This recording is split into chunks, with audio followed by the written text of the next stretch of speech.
Hey everyone, welcome to the VicTech channel. VicTech here with a quick video on a how-to, and this is on how to display your rear view camera on a multifunction display to an aftermarket head unit. Now, the owner wants to display their multifunction camera into their aftermarket head unit because this unit does not have navigation and did not display does not display the reverse cam on the head unit, and they didn't want to spend the money on an aftermarket harness.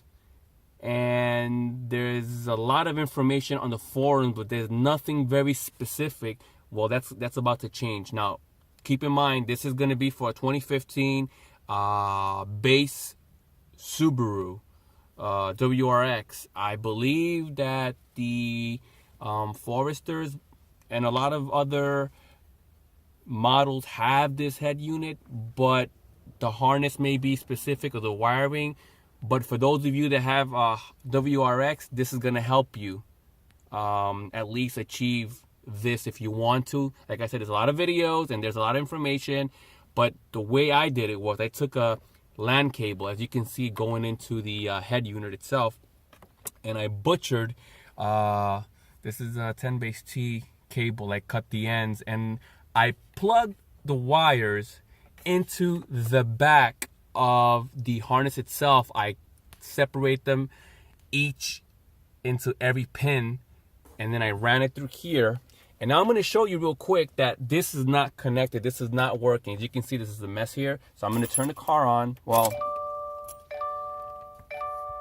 and then you can see this is the multi-head unit.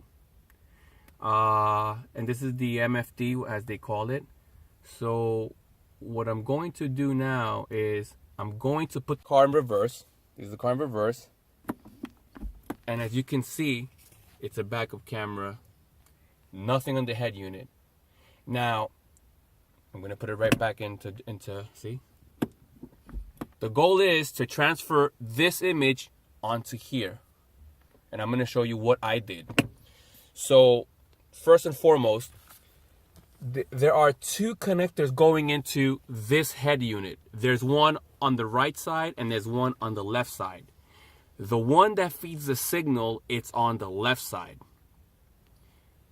even though the camera, the display is here. So you want to work off the one on the left side. Now, here is a plug. Let me just show you really quick. And I'm sure everyone's excited because they want to get to the point of how I did this. And I'm going to show you working, so you can see there is no additional harness in here. So I drew a crude drawing of what the plug from the harness looks like coming in from the car. So this is the way you'll see the plug coming in from the front of the car. So if you look at it here, it'll be looking at you. You see the tabs, and then the clip where you unplug the plug from the actual head unit. MFD, I'm sorry. So I wrote down the colors of the wires and I counted how many wires. It's actually an 8-pin plug, but it's only using 7. So from top to bottom, there's nothing on the first pin. Second pin is green. Third is black. Fourth is red. As you can see, I have 6 volt here. I'll explain what that is in a minute. And then you have the white, which is this one down here. You have something that's like a tan with a white line, brown and blue. Remember, your mileage may vary because I believe that on some models that do have the head unit, the colors of the wires may be different. And then what I did was I connected my, as you can see, my butchered 10 base T cable, LAN cable, twisted pair, whatever, and I connected to the back of the pins on the plug that's coming in from the wiring harness. So then I started playing around with the wires, and yeah, I took a chance, but I realized that I figured out that the 6-volt, because these head units, they need 6 volts in order to trigger the camera. So I started playing around and I figured out, I pushed the button on this head unit and I put cam and I started playing with each of the wires. As you can see, I cut the ends of the off the other wires so I can not to short anything, not to damage anything. And as you can see, I have 2 wires, an orange and the brown. So the orange wire is actually the white, and that's the 6 volt signal. Otherwise, when you put it in reverse, the head unit is not going to detect that the camera is on, even though the signal is going to the camera.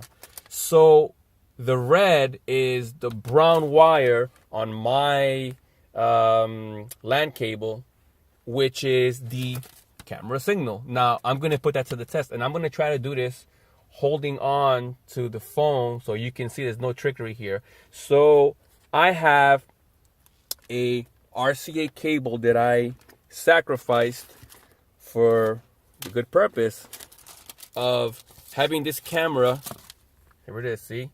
So the red signal, this is the one, this is the positive on the RCA cable, and I'll show you, I'll unplug it, and then this is actually, I guess, the ground. So I'm gonna plug in the red to the brown on my LAN cable to show you that's the signal. All right, so I'm not gonna plug it. I'm gonna try to do this holding on to the phone here. There we guys, here we go. So this is it right here. Just gonna twist it really quick. Once this is done, I'm gonna have a more permanent, connection. This is just for the video, and it's a little crude, I know, but okay, so that's on there. See that, right? And now what we want to do is we want to put the white, which is the orange, to the harness right here. See on the actual, it says reverse. So I'm going to put the orange on there really quick. Let me just hold this right here real quick.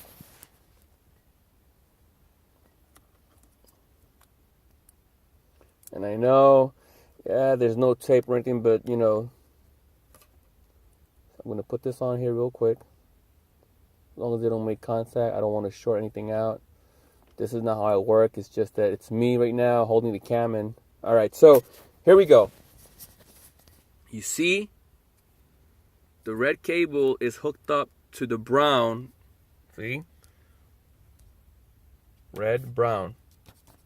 And then the orange is connected to the white, which is the 6 volt. So what that should do is, when I put this in reverse, you should see the rear view camera display here. So let's give it a shot. And there you have it. So I'm gonna disconnect the wire, the red one, so you could see. I'm gonna here I am disconnecting it, and watch it go off. There you go. See, I hold it back in, and there you go. So now I'm gonna take this all apart so I can do the final install. But I'm gonna show you where how I connected the cables and how I was able to accomplish this. Okay, guys. So here are the two harnesses, the 2 plugs that connect into the MFD itself. As I mentioned, the one on the left, if you're looking at the head unit, this is the one on the left, and this is the one on the right. This is the one that as you can see my cable coming in through here, and I plugged it into the back. I taped it so I don't lose the connections, but I'm gonna pull it out, and I'm gonna show you. At this point, I really don't care because I have what I needed. See, this is what I did. I matched all these cables into there. So I'm gonna pull this out of here, and this is the plug itself. I'm gonna try to get a better shot. I'm gonna take this black tape off and show you what the cables colors are, so you can have an idea. If this is the same harness on your car, then you know what to do. I wouldn't recommend splicing into it. I would figure out a way how to get the connections. Let me just pause it real quick. Okay, guys, so here is the plug. Like I said, here's the red, here's the blue, and there's the white. See the white, this one right here, all the way to the end, the white, that's your 6 volt. So that would be this pin right here. This is your 6 volt, and this pin up here is the red, which is the camera signal. Like I said, your mileage may vary on your specific model, but here are the actual colors. And as I mentioned before, this top pin, there's no wires going into it, and this is what you're looking at when you're looking at your plug. So there you have it. If you want to do this yourself, you know what to do. If you want to buy the harness, that's also, that's also great. But my channel is based on DIY, figuring things out, mods, what have you. And I'm sure that a lot of people in the Subaru community will take full advantage of this. I'll leave a link in the description. And once this is all hooked up, I'll probably do a video showing you everything the way it works. All right, thanks for watching, guys. Like and subscribe. So many of you are probably wondering, what did I do? How did I get the wires? So I got the wires to go in through here, and then go in through the side, under, and then it came out through here. See the green wire? See when I pull it, see how it moves? And then the RCA cable, which is this one right here, is actually also running in through there, going in around, inside and back. That way everything goes back nice and snug and out of the way. And then I have these pins that I'm going to plug into the back of the actual plug itself and tape it up so there's no contact, there's no danger of anything, and no shaking and no rattling. In that way, with the black tape, electrical tape, they won't fall off. And I'll test this up before we button everything up, and that should be it. So there you go, guys. There you have it.